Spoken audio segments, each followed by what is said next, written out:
Para o cálculo das... Até agora, para o cálculo das distribuições contínuas de carga, a gente viu que é necessário um certo trabalho, porque você vai ter que integrar a área ou o volume de uma superfície, e isso em alguns casos dá um trabalho considerável. Fazendo uma analogia, né, com o escoamento dos fluidos, a gente pode pensar no campo elétrico como sendo, hipoteticamente, um fluido. Pensando dessa forma, Gauss conseguiu uma forma alternativa de se calcular o campo elétrico ou a distribuição de cargas usando essa ferramenta que é o fluxo elétrico sobre uma superfície, entrando ou saindo de uma superfície. Tá?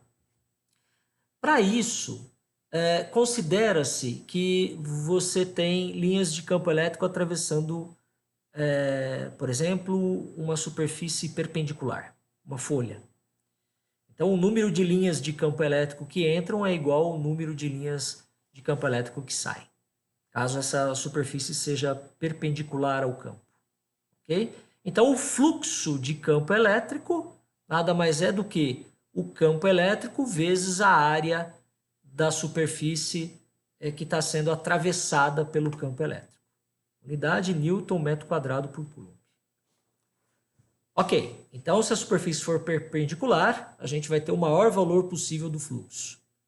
Porém, se a superfície tiver um certo ângulo em relação ao campo elétrico, começa a aparecer uma dependência com o ângulo. Então veja que o fluxo agora nessa superfície A2 na verdade, carrega consigo uma dependência com cosseno do ângulo θ. Veja que aqui a gente utiliza o conceito de vetor normal à superfície. Ok? Então, o vetor normal à superfície é um vetor que é perpendicular à superfície que você está analisando. Ok? Esse é o vetor normal a essa superfície. Enquanto que aqui nessa superfície, o vetor normal tem o mesmo ângulo do campo elétrico. Aqui não, aqui existe um ângulo θ. Ok? Então, se eu tenho, por exemplo, uma carga dentro de uma superfície esférica, eu vou ter que fazer a soma de todos os meus elementos de superfície. Porque em cada elemento de superfície eu terei um vetor normal NI e um campo infinitesimal EI. Ok? Então, quando eu tiver um número muito grande de elementos superficiais, eu vou ter que o fluxo total é a soma de todos os meus elementos infinitesimais. Ou, se preferir, a integral sobre a superfície de E escalar, produto escalar, NdA. Ok? Onde essa é a superfície que iremos integrar, que nós iremos somar. Certo? Veja que isso é um produto escalar. Se é um produto escalar, isso gera uma grandeza escalar, que é o fluxo. Tá? Você pode fazer uma analogia com o escoamento de líquidos. Certo? Aqui alguns exemplos, tá certo? De vetor normal, veja que ele é perpendicular à superfície. Aqui também, certo? De uma esfera com uma carga Q colocada dentro. Ok?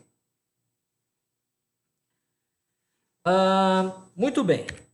Então, veja que esse fluxo, caso a carga interna a essa superfície seja uma carga positiva, o fluxo será positivo. Caso a carga seja negativa dentro dessa superfície, o fluxo será negativo. Ok? Gauss propôs que poderíamos analisar as linhas de campo elétrico de uma carga colocada dentro de uma superfície. Essa superfície, veja, para cada caso, você pode desenhar a superfície que você quiser. Em alguns casos ela é um cilindro, em outros casos ela é uma esfera, em alguns casos pode ser um cubo. Tudo depende da distribuição de carga que você quer analisar, certo? Então, considerando que a gente coloca uma carga positiva Q dentro de uma superfície hipotética, que nós vamos chamar de superfície gaussiana, que tem o raio R1, então o fluxo será o quê? O fluxo será a integral sobre toda a superfície, que é uma esfera, dA. Portanto, EN, onde E a gente já sabe que é uma carga pontual, cujo campo é kq sobre r quadrado. Então, quer dizer que a uma distância r da carga, o campo será kq sobre r quadrado. Então, o que falta aqui nessa equação é integrar a superfície, a área da superfície, que é uma esfera. Portanto, o fluxo resultante será o quê? kq sobre r quadrado, que era o campo elétrico de uma carga pontual, vezes a área de uma esfera, 4πr quadrado. Portanto, o fluxo de uma carga pontual saindo de uma esfera, de uma casca esférica, nada mais é do que Q sobre ε0. Ok? Então, veja que não depende de R, o fluxo de campo depende apenas da carga que está dentro da superfície fechada, da superfície gaussiana. Isso é muito importante. Ok? Portanto, a gente pode ter uma equação geral da lei de Gauss do campo elétrico, que é a seguinte: o fluxo é igual à integral sobre a superfície fechada de E escalar NdA, que é igual a carga dentro da superfície dividido por ε0. Veja que se minha carga estivesse fora da superfície, qual seria o campo elétrico total dentro dessa esfera?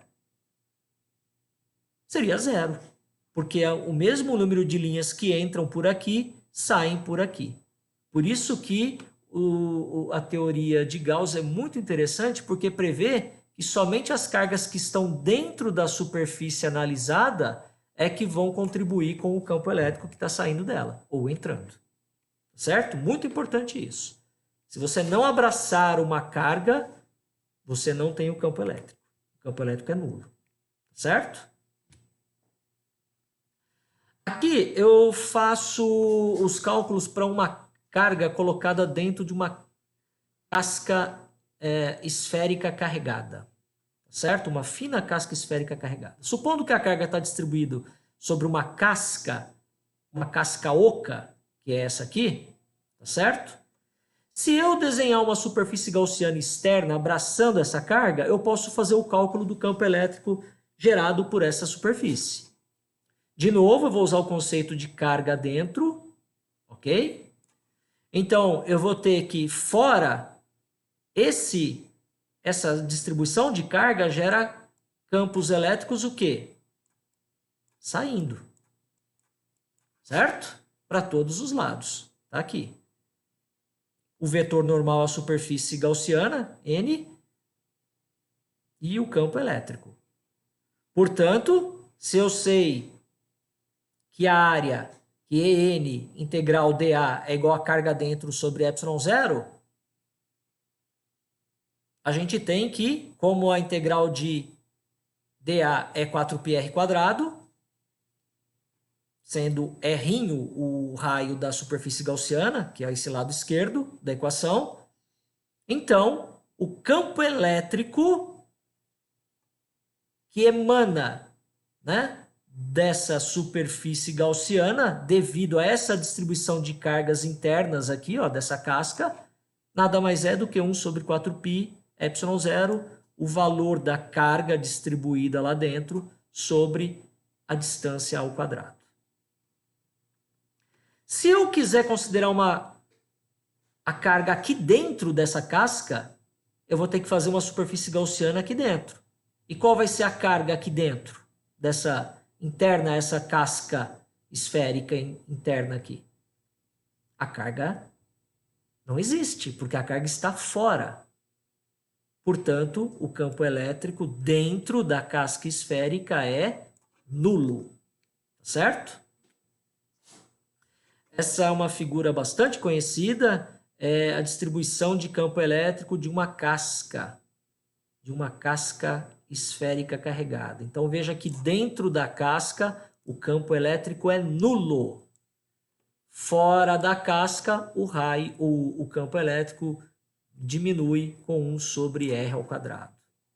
Importante essa questão do campo elétrico nulo dentro da casca. Significa que se você colocar uma carga aqui dentro dessa casca, ela necessariamente tem que ir para a superfície. Ela não fica dentro, ela vai toda para a superfície. Mais para frente nós vamos ver a implicação disso, por exemplo, na gaiola de Faraday, certo? Aqui eu faço detalhadamente o cálculo para uma esfera uniformemente carregada. Agora não é mais uma casca, agora é uma esfera. Certo, pessoal? Então, os cálculos são parecidos. Do lado de fora da esfera, o cálculo é o mesmo daquele feito para a casca. Só que dentro da esfera carregada, a gente tem que tomar um pouco de cuidado, porque a gente tem que levar em consideração que a densidade de carga é constante, ou seja, a carga dentro dividido pelo volume dentro tem que ser igual à carga total fora dividido pelo volume total da esfera, certo? Então, dentro de uma esfera uniformemente carregada, a gente vai desenhar uma superfície gaussiana, certo? E como a esfera carregada, é inteiramente carregada, quer dizer que uma esfera gaussiana dentro vai ter carga elétrica dentro dela, sim. Então, para isso, a gente precisa fazer essa analogia aqui, ó. Tá? A gente vai chegar nessa equação internamente. Então, o Q dentro agora vai ser o quê? O Q dentro vai ter que levar em conta isso aqui, ó. Certo? R menor do que o raio real da esfera carregada, a gente vai ter que fazer essa continha aqui, ó. Essa razão, que Q dentro sobre V interno é igual a Q total sobre V total. E isso vai dar, olha aqui, ó, vai dar essa grandeza aqui, ó. Significa que a carga dentro, que falta calcular aqui, ó, que a gente não sabe ainda, depende da carga interna e do volume interno. Então, a gente vai ter aqui uma dependência com R ao cubo e R ao cubo embaixo, onde R é uma constante, é o raio da esfera carregada. Então veja que agora a nossa equação, ó, que estava parada aqui, ó, vai ter que levar em conta essa questão do raio, né, da carga interna. Tá? Então, olha, jogando esse resultado aqui dentro, o Q dentro, né, substituindo o Q por Q dentro, a gente vai ter que o campo elétrico dentro da esfera carregada é 1 sobre 4πε0, que é R, que varia, sobre R ao cubo, que é uma constante. Certo? Então, aqui, ó, tá aqui. Ok? Com isso, o campo elétrico dentro da esfera uniformemente carregada vai aumentando com o raio da esfera. Porque à medida que você vai indo de dentro para fora, mais e mais cargas são abraçadas por essa nossa superfície gaussiana. Então, o campo elétrico tem que aumentar. Quando chega na superfície, o campo passa a se comportar como uma carga pontual, variando com 1 sobre R ao quadrado para o lado de fora. Ok? Muita atenção nisso, certo? Deixo para vocês aqui analisarem o campo de um condutor, de um material condutor, ok? Eu gostaria que vocês dessem uma estudada nisso, pode ser em qualquer um dos livros, tanto o Halliday quanto o Tipler. Vocês vão chegar num resultado interessante que o campo elétrico vai ser diferente daquele apresentado para os materiais isolantes carregados, da chapa infinita carregada da aula passada, ok? E vocês vão ver que agora o campo de um material condutor é sigma sobre epsilon zero. Então, materiais condutores, uma superfície condutora gera um campo sigma sobre epsilon zero, ok? Diferente do sigma sobre 2 epsilon zero do caso da chapa infinita carregada. Tá? Tudo isso é porque a gente tem que pensar ou considerar que não existem cargas livres dentro de um material condutor. Então, toda a carga livre tem que estar necessariamente na superfície de um material condutor na condição de equilíbrio, ok? Se tivermos diferentes aplicações de potenciais externos, essa carga pode fluir para dentro do material, para dentro do condutor, ok? Fica aqui para vocês uma lista de exercícios, tá certo? Então, peço que vocês tentem fazer esses exercícios e que vocês vejam nos livros, tanto no Halliday quanto no Tipler, todos os exemplos resolvidos e os outros casos apresentados lá, de cálculos de campo elétrico e distribuições de cargas contínuas, tá ok? Então, ficamos por aqui e até a próxima aula. Obrigado.